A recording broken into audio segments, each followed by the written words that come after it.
Hello everyone, Shri IAS academy में आपका स्वागत है। जैसा कि आप जानते हैं कि श्री आईएएस एकेडमी ने करंट अफेयर्स की टेस्ट सीरीज स्टार्ट की थी, जिसके अंतर्गत ऑलरेडी हमारे 7 टेस्ट हो चुके हैं। ये हमारा 8 टेस्ट है। तो देखते हैं इसके अंतर्गत कौन से 5 एमसीक्यू प्रीलिम 2021 की दृष्टि से काफ़ी इम्पोर्टेंट हैं। तो चलिए शुरू करते हैं।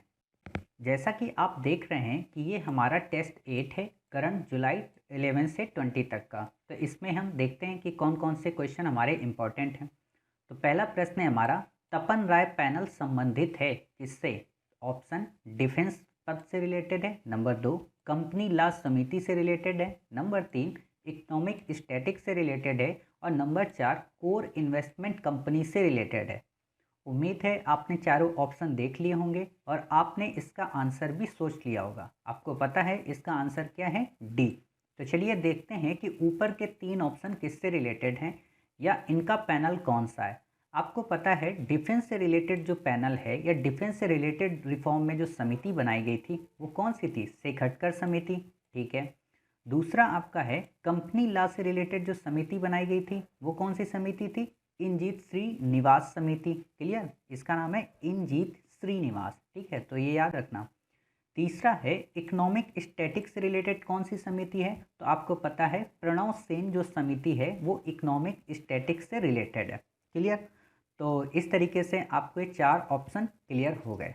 चलिए हमारा दूसरा प्रश्न है, सिरते डिक्लेरेशन किससे संबंधित है? यूपीएससी ने एक बार क्वेश्चन पूछा था कि फोर्टिलिजा डिक्लेरेशन किससे संबंधित है। और आपको पता हो कि यूपीएससी 2020 प्रीलिम में भी कई सारे क्वेश्चन डिक्लेरेशन से रिलेटेड आए थे, जिसमें कन्वेंशन और डिक्लेरेशन का जिक्र था। ठीक, तो देखते हैं सिरते डिक्लेरेशन किससे संबंधित है। क्या ये एससीओ से संबंधित है? नंबर 2, क्या ये ईस्ट एशिया समिट से रिलेटेड है? नंबर 3, क्या ये अफ्रीकन यूनियन से संबंधित है?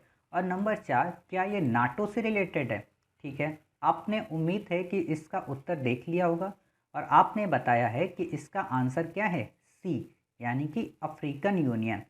अफ्रीकन यूनियन से रिलेटेड एक और है अबूजा ट्रीटी, वो भी आप याद रखिएगा। कोशिश करेंगे अब अपने नेक्स्ट क्वेश्चन में अबूजा ट्रीटी को भी शामिल करें। एससीओ से रिलेटेड आपको पता है कौन सी डिक्लेरेशन है? अस्ताना भी है और संघाई स्प्रिट भी है। क्लियर? ईस्ट एशिया समिट के बारे में आप जानते हो कि इसमें 18 कंट्री मेंबर हैं, 10 आसियान के प्लस 5 आरसीईपी के प्लस 3 अदर। क्लियर? 3 में कौन से बताइए? रसिया है, यूएसए है और इंडिया। ठीक, और ये हमारा डी कौन सा? नाटो। नाटो से रिलेटेड आपको पता है कौन सी समिति, कौन सी डिक्लेरेशन है? बताइए। वाशिंगटन ट्रीटी के अंतर्गत नाटो का गठन किया गया। तो इस तरीके से आपने इन चारों ऑप्शन को भी देख लिया। चलिए हमारा तीसरा क्वेश्चन है, नेशनल पार्क और स्टेट, अर्थात ये आपसे सुमेलित करने को पूछ रहा है। क्या मानस नेशनल पार्क असम में स्थित है? नंबर 2, ओवेरा अरू वाइल्ड लाइफ सेंचुरी क्या जम्मू कश्मीर में स्थित है? नंबर 3, रोलापैडू वाइल्ड लाइफ सेंचुरी क्या आंध्र प्रदेश में स्थित है? और नंबर 4 आपसे पूछा है, बांदीपुर जो टाइगर रिजर्व है क्या वो कर्नाटक में स्थित है?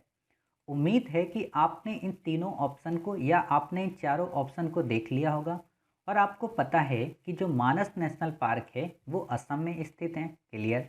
आपको ये भी पता है कि ओवेरा अरू जो वाइल्ड लाइफ सेंचुरी है वो जम्मू कश्मीर में स्थित है। ठीक है, आपको ये भी पता है कि रोलापैडू जो वाइल्ड लाइफ सेंचुरी है वो आंध्र प्रदेश में स्थित है। ठीक, और बांदीपुर जो टाइगर रिजर्व है वो कर्नाटक में है। अर्थात आपके ये चारों के चारों जो लाइंस हैं ये सुमेलित हैं, अर्थात विकल्प हमारा सी सही है। 1 2 3 4। क्लियर?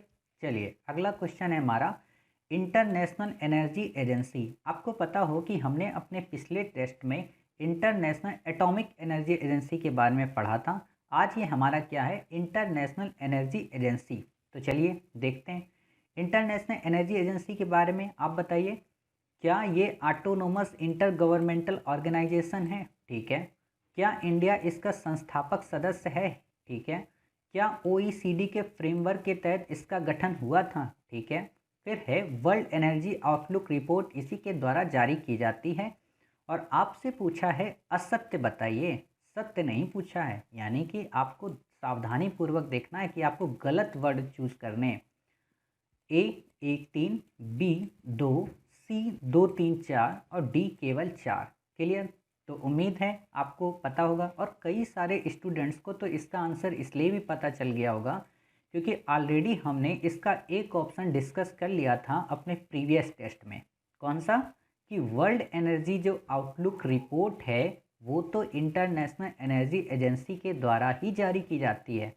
तो आपका चौथा तो सही हो गया, लेकिन पूछा है असत्य, तो चौथा जो होगा वो तो ऑप्शन एलिमिनेट कर दो आप, सी नहीं होगा, आपका डी नहीं होगा।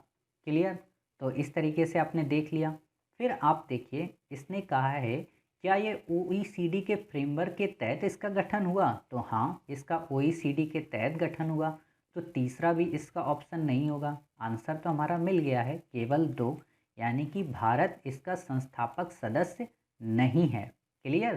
तो ये आपको याद रखना, क्या इंडिया इसका संस्थापक सदस्य है? तो नहीं, इंडिया इसका संस्थापक सदस्य नहीं है।